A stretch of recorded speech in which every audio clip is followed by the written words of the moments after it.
아주 막역하게 지내는 지인이 한 분 계신데요. 그분과 이제 바쁘다는 핑계로 한동안 뭐 보지도 못하고 연락도 못하다가 최근에 전화 통화를 한 적이 있습니다. 전화로 그분이 굉장히 고민되고 좀 힘든 일이 있어서 어려운 시간들을 보내고 있다 하시는 거예요. 그래서 저는 위안답시고 그분에게 이런저런 이야기를 해드렸습니다. 이렇게 해봐라 이런 말씀도 드리고요. 그런데 한참 이렇게 대화를 잘 하던 중에 그분이 갑자기 제 말을 끊으시고 그러시는 거예요. 그 말이 참 맞다고. 그 말이 진짜 맞는 말인데, 그런데 그 말을 듣기가 이 마음이 너무 어렵다. 그 말 이제 그만했으면 좋겠다. 그러시는 거예요. 저는 처음엔 이해가 안 됐어요. 아니, 그 말이 맞으면 들어야지. 왜 안 듣는다고 할까 했던 거죠. 그런데 생각해보니 그랬습니다. 제가 드린 그 말이 맞았을진 모르겠는데, 그런데 그분의 그 마음을 깊이 헤아리진 못했던 거예요. 전화를 끊고 나니 저는 성경의 욥기서가 생각났습니다. 이 욥기를 보게 되면 이 욥이 주인공인데 사탄의 시험을 받아서 많은 고난을 받아요. 전 재산을 다 잃어버리고요. 심지어 자녀들도 다 죽게 됩니다. 또 욥 자신은 큰 병을 얻게 되어서 정말 괴로운 시간을 보내게 되거든요. 이 소식을 듣고 이제 욥의 친구들이 3명 찾아옵니다. 그런 욥을 문병하고 또 위로하겠다 3명의 친구들이 찾아온 거죠. 그래서 욥과 이 친구들이 이 대화를 하는 내용이 이 욥기의 주된 내용입니다. 욥기를 읽으면 그래서 이 누가 대화를 하는지를 잘 살펴볼 필요가 있죠. 욥기에는 아주 유명한 구절들도 많이 나옵니다. 교회를 다니지 않는 분들도 아는 구절들이 막 이 욥기서에 나와요. 대표적으로 많이 아시는 게 그거더라고요. 시작은 미약하나 그 끝은 창대하리라. 이 구절 아시죠? 이게 워낙 유명한 구절, 또 좋은 의미로 보이기 때문에 꼭 교회 다니지 않더라도요. 이렇게 사용하시기도 하고요. 뭐 가게나 어느 집 가면요. 이렇게 아주 멋지게 글씨 써서 액자에 이렇게 걸어두시기도 하더라고요. 또 어떤 분들은 이렇게 축복 기도할 때 시작은 미약하겠지만 끝은 창대하리라 이렇게 축복으로 기도해 주시기도 합니다. 그 정도로 유명한 구절인데요. 근데 사실은 이게 축복의 말씀이 아니에요. 혹시 아셨나요? 이 구절은 저주의 구절입니다. 이 3명의 친구들이 욥을 찾아와서 했던 비난하는 말이었어요. 특별히 이 욥이 가지고 있는 죄에 대해서 비판하고 비꼬거든요. 그때 이 말을 사용해서 비난하고 비꼬았던 거예요. 그래서 사용하면 안 되겠죠. 네. 물론 의미는 좋게 사용할 수 있는데 실제 이제 원문을 보게 되면 비난의 말이었다. 뭐 그런 이야기를 좀 드리는 겁니다.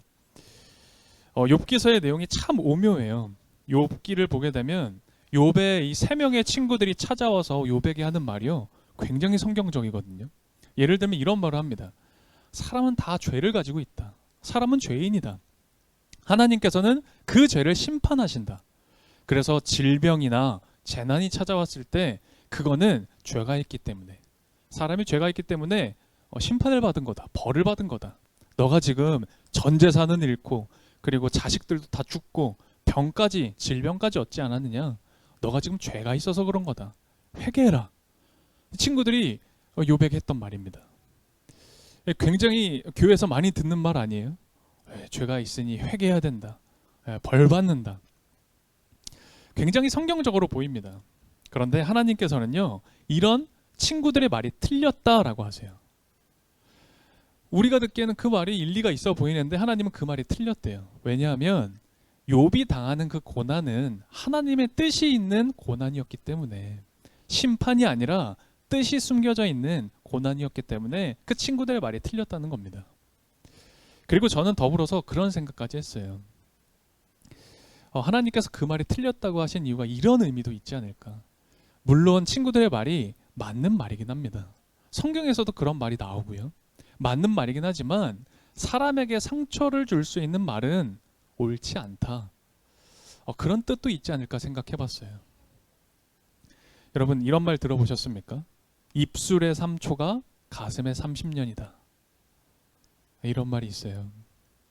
하나님께서 그 친구들의 말이 틀렸다라고 하신 이유는 서로 힘이 되고 위로가 되고 그리고 서로가 정말 세워줄 수 있는 사랑의 관계가 되어야 하는 것이다. 아마 그 말씀을 하시기 위함이 아니었을까. 저는 개인적으로 제 아는 지인과 전화를 끊고 욥을 떠올리면서 개인적으로 그렇게 묵상을 했습니다.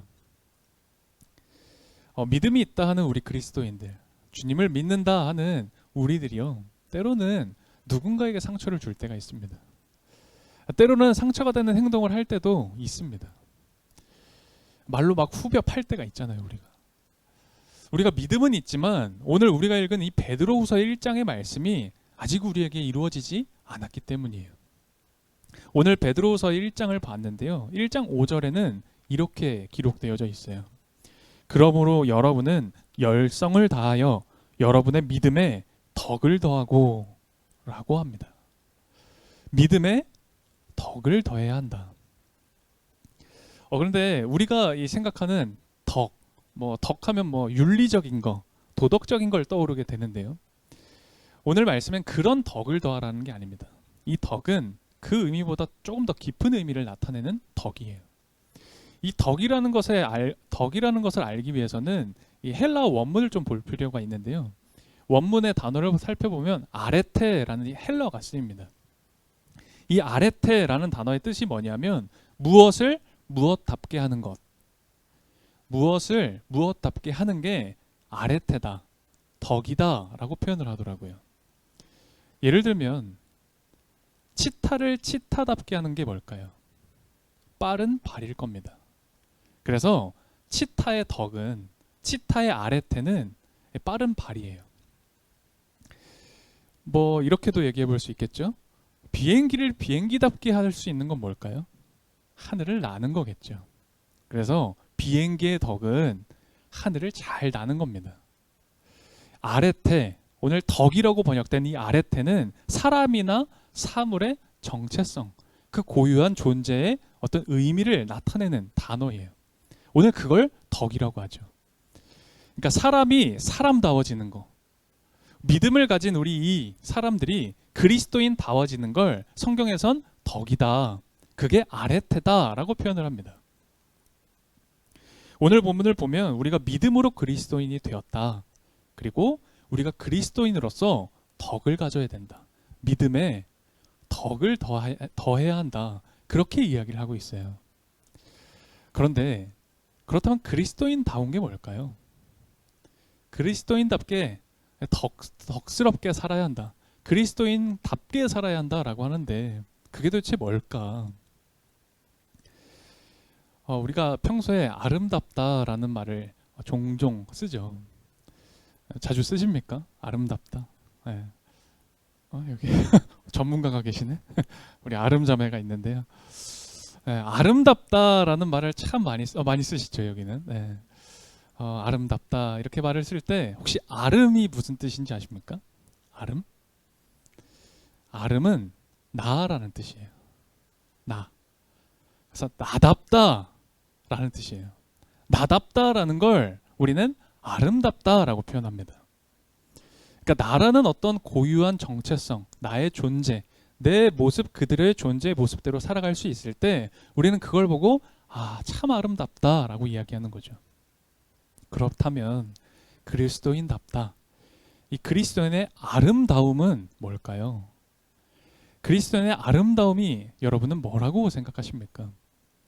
성경을 보면 그리스도인의 아름다움, 그리스도인다움은 뭐냐면 이 세속적인 어떤 가치들, 이 세상과는 구별된 것입니다.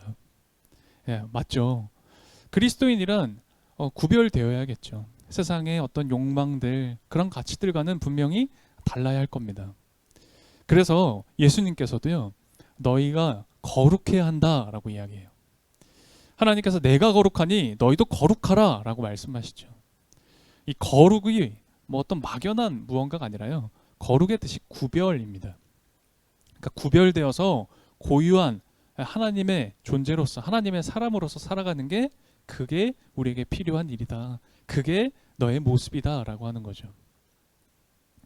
부끄럽지만 지금까지 저를 포함해서 우리 많은 그리스도인들이 사실은 눈에 보이는 걸 통해서 거룩해 보이려고, 좀 구별돼 보이려고, 그래서 눈에 보이는 것들로 좀 아름다워 버리려고 그렇게 애를 썼습니다.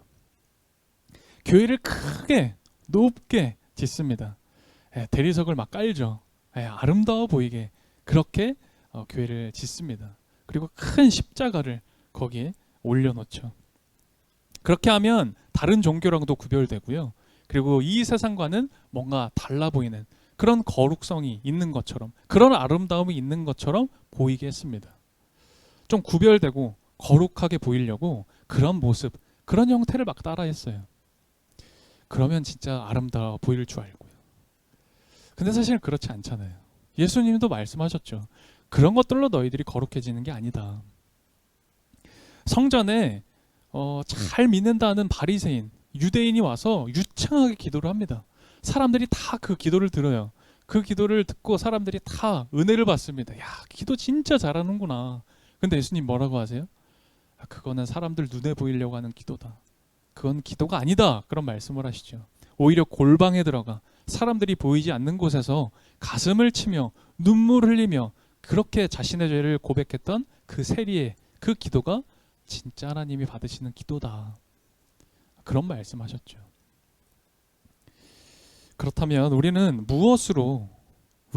무엇을 통해서 그리스도인다운 정체성, 그리스도인다운 아름다움을 가질 수 있는 걸까요? 말씀입니다. 말씀이에요. 말씀이 우리를 가르칩니다. 말씀이 나를 인도해 나가는 거죠. 성경을 보면 이 아레테, 오늘 덕이라고 표현된 이 아레테가 쓰인 곳이 많지 않아요. 몇 군데 나오는데 특별히 베드로 후서와 베드로 전서에 나오는데요. 오늘 본문 1장 3절에 이런 구절이 있어요. 오늘 본문 1장 3절은 다 같이 한번 읽어볼까요? 네, 베드로후서 1장 3절입니다. 함께 읽겠습니다. 하나님께서는 우리가 그를 알므로 말미암아 생명과 경건에 이르게 하는 모든 것을 그의 권능으로 우리에게 주셨습니다. 하나님은 우리를 부르셔서 그의 영광과 덕을 누리게 해주신 분이십니다. 아멘. 이 3절을 보게 되면 하나님이 예수님을 통해서 우리에게 생명과 경건을 주셨다. 그렇게 설명을 하죠. 그리고 이것이 하나님께 영광이면서 덕이다. 덕을 누리게 해주셨다. 그 하나님의 덕을 누리게 해주셨다. 라고 표현을 해요. 여기도 덕이라는 단어, 아레테라는 단어가 나오죠. 여기서 하나님의 덕이 뭐냐 하면 구원입니다. 우리가 이야기하는 그 예수님이 주신 구원. 그게 하나님의 덕이래요. 여러분, 하나님을 하나님답게 하는 게 뭘까요? 그건 하나님의 사랑과 정의일 겁니다. 하나님의 사랑과 정의는 십자가의 구원을 통해서 우리에게 보여주고, 그리고 우리가 경험하고, 그리고 우리가 그 구원으로 살아가고 있죠. 그래서 이 구원이라는 건 하나님을 가장 잘 보여주고 설명할 수 있는 것입니다. 그래서 이 구원은 하나님의 덕인 거예요. 치타의 빠른 발이 치타의 덕이듯 하나님의 덕은 구원인 겁니다. 또 우리를 향한 아레테의 말씀도 있어요. 베드로전서 말씀인데 이건 제가 읽어드릴게요. 너희는 택하신 족속이요 왕 같은 제사장들이요 거룩한 나라요 그의 소유가 된 백성이니 이는 너희를 어두운 데서 불러내어 그의 기이한 빛에 들어가게 하신 이의 아름다운 덕을 선포하게 하려 하심이라. 아멘. 여기도 나옵니다. 아름다운 덕. 네, 아름다운 덕이란 아레테가 나오게 되죠. 하나님의 아름다운 덕을 선포하고 나타내기 위해 여러분과 저를 하나님께서 부르셨대요. 택하셨대요. 그리고 세우셨답니다. 그래서 하나님의 구원을 나타내는 것, 그 하나님의 십자가의 구원을 나타내는 것, 그것이 여러분과 저의 덕인 겁니다. 하나님의 그 복음을 전하는 게 우리의 사명이라는 거예요. 그리스도인이 그리스도인답게 되는 건 우리가 지금 말씀에서 살펴봤듯 하나님의 구원, 이 복음의 말씀과 연결되어져 있다라는 걸 우리 알 수 있습니다. 그리스도인은 이 복음의 말씀을 믿습니다. 예수 그리스도를 통해 내가 구원받았다라는 이 복음을 우리가 믿는 거죠. 그리고 그 복음의 말씀대로 살아갑니다. 그리고 그리스도인들은 그 복음의 말씀을 전하는 사람들이죠. 여러분, 그렇게 살아가는 것이 그리스도인다운 겁니다. 여러분, 그런 모습이 나다운 거예요. 그런 모습이 정말 아름다운 겁니다. 우리 믿음이 있는 여러분과 저, 정말 그리스도인답게 살아가야 하지 않을까요? 우리 이제 정말 그리스도인답게 살아가야 합니다. 그렇게 살아가기 위해선 우리 예수님을 바라보고 예수님을 뒤따라가야 합니다. 예수님께서 어떻게 사셨는지, 어떻게 유혹을 받으시고 어떻게 그 유혹을 이겨내셨는지, 어떻게 매일 기도하며 사셨는지, 어떻게 사람들을 용서하시고 그 사람들을 품고 그리고 사랑하시고 그리고 그들과 친구가 되셨는지 우리 바라보고 뒤따라가야 합니다. 그리고 그 십자가의 길을 어떻게 걸어가셨는지 우리 뒤따라야 하는 거죠. 오늘 시신 말씀을 통해서도 우리가 구레네 시몬 말씀을 나누죠. 그 시몬도 십자가를 지고 예수님을 따랐잖아요. 예수님을 뒤따른 그의 모습이 나오잖아요. 오늘 우리는 그리스도인답게 사는 게 무엇인지 고민할 수 있어야 합니다. 오늘 말씀을 읽고 설교를 마치려고 합니다. 오늘 본문 베드로후서 1장 말씀 5절에서 10절까지 우리 5구절 5절에서 10절을 한 목소리로 읽고 오늘 설교 마치도록 하겠습니다. 같이 읽겠습니다. 그러므로 여러분은 열성을 다하여 여러분의 믿음에 덕을 더하고 덕에 지식을 더하고 지식에 절제를 더하고 절제에 인내를 더하고 인내에 경건을 더하고 경건에 신도 간의 우애를 더하고 신도 간의 우애에 사랑을 더하도록 하십시오. 이런 것들이 여러분에게 갖추어지고 또 넉넉해지면 여러분은 우리 주 예수 그리스도를 아는 일에 게으르거나 열매를 맺지 못하는 사람이 되지 않을 것입니다. 그러나 이런 것들을 갖추지 못한 사람은 근시안이거나 앞을 못 보는 사람입니다. 이런 사람은 자기의 옛 죄가 깨끗하여졌음을 잊어버린 것입니다. 그러므로 형제자매 여러분, 더욱더 힘써서 여러분이 부르심을 받은 것과 택하심을 받은 것을 굳게 하십시오. 그러면 여러분은 넘어지지 않을 것입니다. 아멘. 믿음의 덕을 더하며 정말 나답게 그리스도인답게 우리 모두가 정말 아름답게 살아갈 수 있었으면 좋겠습니다. 함께 기도하겠습니다. 여러분은 그리스도인답게 살아오셨습니까? 나답게 그리고 아름답게 살고 계십니까? 그저 누군가의 모습이나 누군가의 말을 따라서 그걸 따라 살고 계시진 않으셨습니까? 오늘 주님은 말씀하세요. 우리가 믿음을 가지고 그리스도인답게 나답게 살아갈 때, 말씀대로 살아갈 때 우리는 넘어지지 않을 거라고요. 그리스도인답게 사는 게 진짜 나답게 사는 모습이라고요. 그래서 그럴 때 열매 맺는 삶 가능하다고, 앞을 바라보며 살아갈 수 있다고, 그게 진짜 아름다운 삶이라고 말씀합니다. 우리 이 시간에 예수님을 바라보며 예수님을 뒤따르며 그렇게 나답게 그리스도인답게 살아가길 소망하며 기도했으면 좋겠습니다. 예수님을 떠올리며 그분의 말씀 기억하며 우리 시간 함께 기도합시다. 주님, 우리 귀에 수없이 들리는 유혹과 우리 마음을 미혹하는 것들이 참 많습니다. 그래서 때로는 그것을 따르다가 흔들리기도 또 때로는 넘어지기도 합니다. 주님, 이런 저희들을 불쌍히 여겨 주십시오. 저희들이 주님만을 믿고 든든히 서게 도와주십시오. 그리고 저희들의 믿음에 덕을, 지식을, 절제를, 인내를, 경건을, 형제 우애를, 사랑을 더해 주십시오. 그래서 이 세상에서 그리스도인답게 진정 나답게 아름다운 삶을 살아가는 믿음의 사람 되게 해주십시오. 한 주간의 치열한 생활 가운데서도 감사와 찬양을 잊지 않고 주님의 자리에 머물러 있는 저희들에게 축복 허락해 주십시오. 드린 손길과 정성스러운 마음 가운데 진정한 평화와 만족을 허락하시고 또 이것이 쓰이는 곳에 하나님의 덕이 교회다움이 선포되고 세워지게 해주십시오. 예수 그리스도의 이름으로 기도드립니다. 아멘.